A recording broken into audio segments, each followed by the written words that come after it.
We often treat procrastination as personal shortcoming, like poor discipline, weak motivation, bad time management.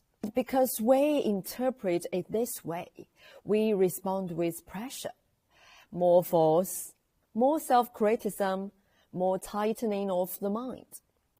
But from a Taoist and Tai Chi perspective, procrastination has almost nothing to do with willpower.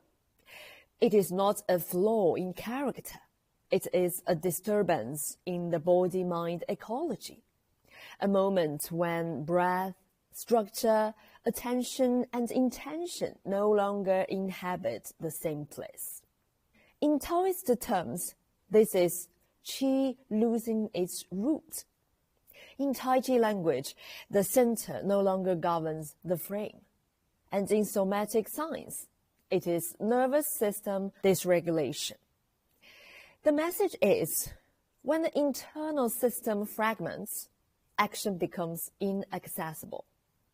Below are the 4 core mechanisms understood through Taoism philosophy and Tai Chi embodied logic. Number 1, qi rising upwards when breath no longer anchors the heart. Classic Taoist texts describe this state as fire rising.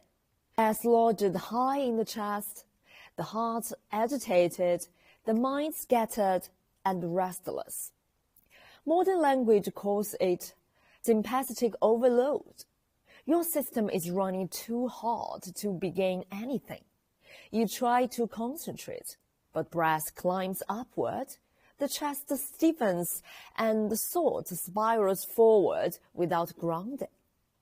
The brain cannot initiate tasks because the lower centers of regulation are offline. Taoist solution to this: allow the breath to descend. For Tai Chi, soften the belly and release the spine. And from somatic point of view, lengthen the exhale and lower the breath. When qi returns downward, the mind regains its stillness. Number 2, a floating structure when the body has lost its weight. Tai Chi teaches that action begins not with will, but with rooting. If the feet do not feel the ground, if the pelvis is tight, if the body is subtly lifted upward, the whole system becomes unstable. A floating body cannot initiate effort. It is too occupied with maintaining balance. Taoist alchemy calls this losing the root.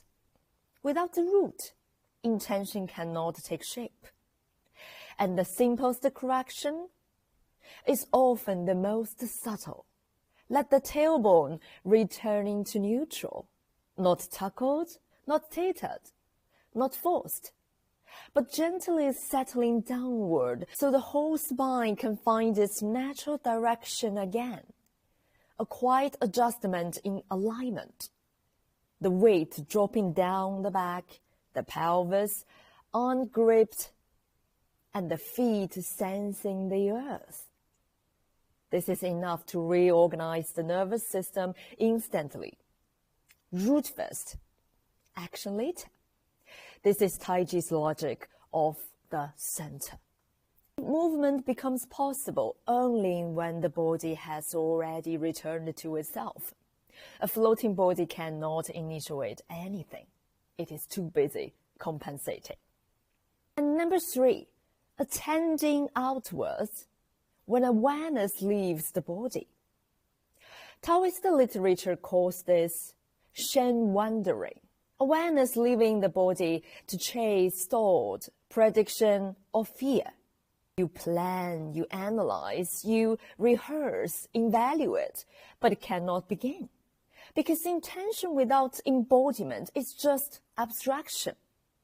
Tai Chi insists that intention must rest in the body.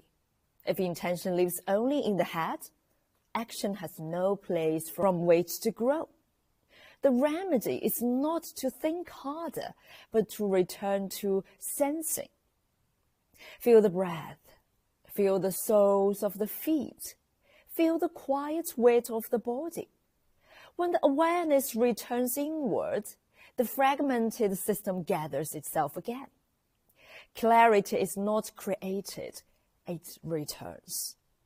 Number 4, system overload. When the body cannot hold anymore. Sometimes procrastination is not blockage, it is collapse. Too many demands, too many inputs, too much pressure for a system that can no longer regulate. This is what Taoism calls qi depleted, spirit dimmed. It is not unwillingness. It is not our fault. It's incapacity. No amount of pushing can override a system that has gone into conservation mode.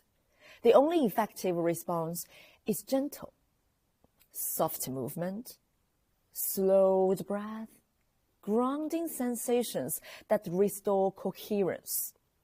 You don't push a collapsed system, you reorganize it.